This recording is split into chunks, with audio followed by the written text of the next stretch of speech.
Hello, I'm Eric Carle. Join me in celebrating 40 years of my book, The Very Hungry Caterpillar. In the light of the moon, a little egg lay on a leaf. On Sunday morning, the warm sun came up, and pop, out of the egg came a tiny and very hungry caterpillar. The caterpillar is going to be 40 years old, and I'm going to be 80 years old. When I was 4 and 5, I like to draw. So at a very early age, long before I knew the word artist, I knew I would draw pictures for people when I grew up. I had a career in advertising as a graphic designer, as an art director in Madison Avenue. Bill Martin commissioned me to do Brown Bear, Brown Bear. He had seen my work that I had done for a campaign in the pharmaceutical industry and felt that I could illustrate as Brown Bear, Brown Bear. One day I played with a hole puncher kind of innocently and just playfully, and I punched holes into a stack of paper, and I looked at the holes and I thought of a bookworm. The first version of The Very Hungry Caterpillar was A Week with Willie the Worm. And it was just the way it is today, except the ending was different. Willie Worm grows into a big fat worm. And then I showed it to my editor, Anne Benedus, and she didn't like the worm so much. So we talked back and forth about other possible animals or bugs or something. And at one time she said, how about a caterpillar? And I said, butterfly. The process is the fun part. I work with acrylic paints. I buy tissue papers. I paint all kinds of colors and all kinds of textures on them. And it's almost like going back to art school.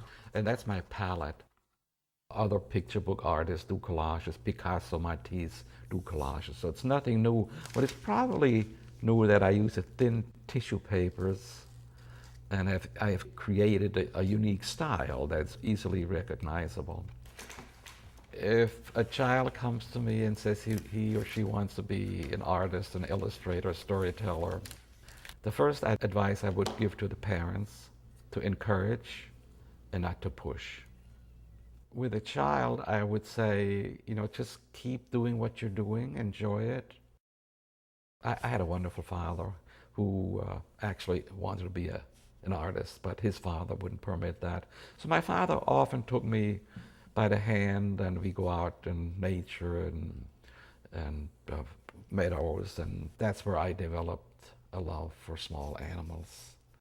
I remember when we lived in Syracuse, New York, that my father read the funny papers to me on Sunday mornings. And I had two favorite books, Flash Gordon and Mickey Mouse. The next day was Sunday again. The caterpillar ate through one nice green leaf, and after that he felt much better. Now he wasn't hungry anymore, and he wasn't a little caterpillar anymore. He was a big fat caterpillar. He built a small house called a cocoon around himself. He stayed inside for more than 2 weeks. Then he nibbled a hole in the cocoon, pushed his way out, and was a beautiful butterfly.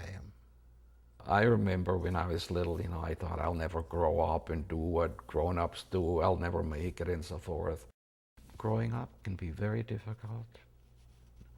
It's a big secret. It's a big challenge for children. I like to help the children along.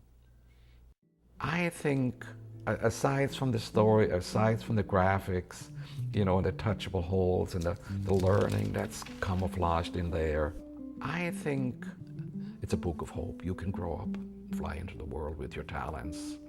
Thank you for helping me celebrate the 40th anniversary of The Very Hungry Caterpillar.